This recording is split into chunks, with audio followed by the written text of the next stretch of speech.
Eu vou ler para vocês o manifesto Ubuntu, que diz de uma só família humana. Mandela divertia-se com o sentido literal das árvores genealógicas ocidentais. Na sua visão, somos todos braços da mesma grande árvore. Isso é Ubuntu. Vou ler para vocês os 12 princípios do manifesto Ubuntu. Primeiro, acreditamos no princípio fundamental da afirmação da igual dignidade de cada pessoa e de todas as pessoas. Essa igualdade é absoluta e incondicional, assim como é o valor da vida. A ninguém, em nenhuma circunstância, lhe pode ser roubada, e sempre que esta seja atacada, tal deve ser repudiado sem hesitação. Mas mais do que isso, o atentado à vida ou a ferida à dignidade humana de qualquer pessoa diz-me respeito, toca-me. Por isso somos chamados à ação para defender a vida e promover e restaurar a dignidade humana. Somos braços da mesma árvore. Segundo, reconhecemos a diversidade humana como um dom. Acreditamos que a riqueza criativa que nos é proporcionada pela diversidade étnica, cultural, política ou religiosa constitui uma força que nos deve unir. Mas em simultâneo nunca esquecemos que partilhamos uma mesma natureza, que se sobrepõe a qualquer diferença. Acreditamos na unidade e na diversidade. Somos braços da mesma árvore. Há portugueses pobres e portugueses ricos, portugueses que não sabem ler e portugueses de cultura, portugueses exploradores e portugueses explorados, portugueses cuja vida na América é uma miséria e portugueses que só na América encontram dignidade. Há americanos obtusos e americanos compreensivos, americanos que exploram o português e americanos que o ajudam, americanos que odeiam o português e americanos que o admiram, americanos estúpidos e americanos inteligentes. Não concluam, portanto, o que são os portugueses e o que são os americanos. Falem-me do João e da Teresa, da Susan e da Mary. Terceiro item do manifesto. Temos presente o perigo de criar linhas que separam, categorias que nos arrumam ou dos estereótipos que nos habitam.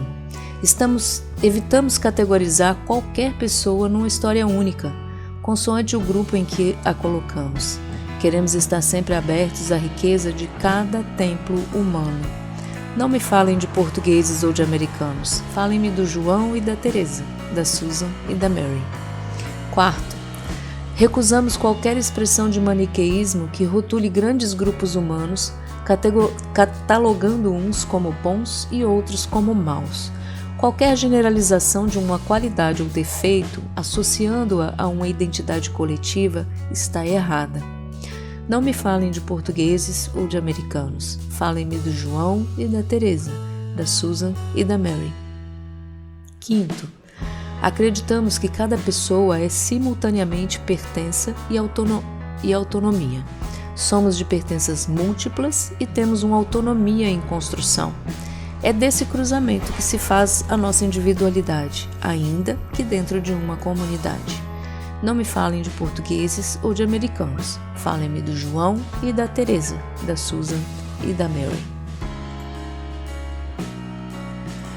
Gradualmente foi sendo claro para mim que a linha que separa o bem e o mal não passa entre estados, entre classes, nem sequer entre partidos políticos, mas sim por cada coração humano e em todos os corações humanos.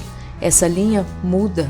Dentro de nós oscila ao longo dos anos, e mesmo dentro de corações oprimidos pelo mal, existirá sempre uma réstia de bem, e mesmo no melhor de todos os corações, permanecerá um canto de mal. Sexto princípio do Manifesto Ubuntu. Defendemos que todas as visões que cristalizam no tempo a definição do caráter de uma pessoa, mesmo a partir de algo errado que fez, podem enganar-nos. Somos seres em permanente evolução e em nenhum de nós desaparece a possibilidade de fazer florescer o bem dentro de si.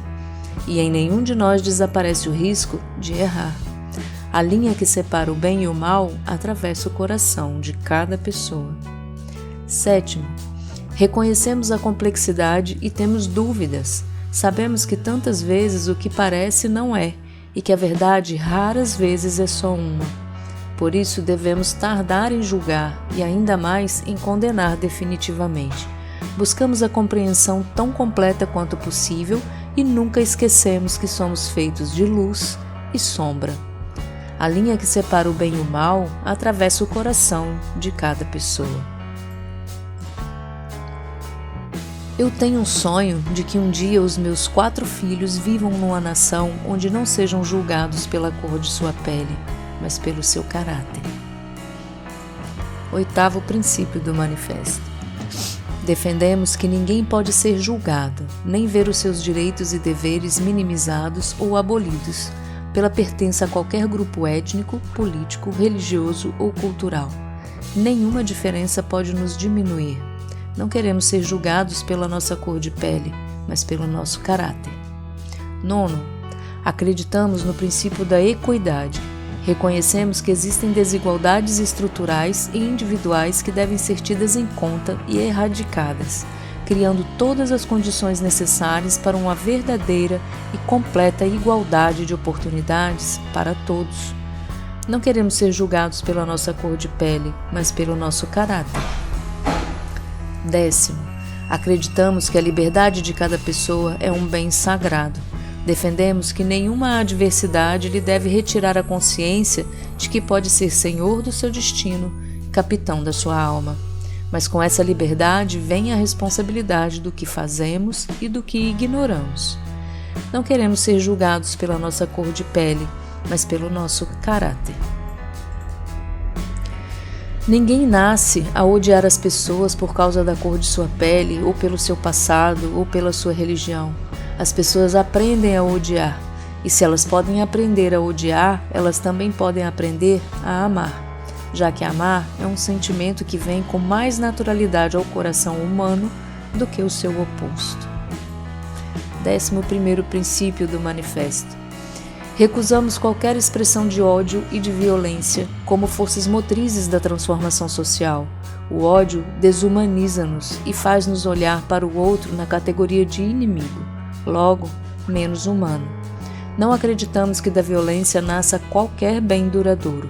Só a não violência ativa, motivada pelo amor e no respeito até pelos nossos adversários, poderá trazer uma mudança justa e sustentável. Precisamos aprender a amar. 12. Não ignoramos as feridas da herança de tantas ofensas à dignidade humana que o mundo conheceu, da escravatura ao antissemitismo, da perseguição por razões políticas, religiosas ou ideológicas ao racismo, da violência de gênero à discriminação em função da orientação sexual, entre outras. Temos uma herança pesada que, em alguns casos, está ainda muito presente entre nós. Precisamos de ter consciência de que há um longo caminho ainda a percorrer.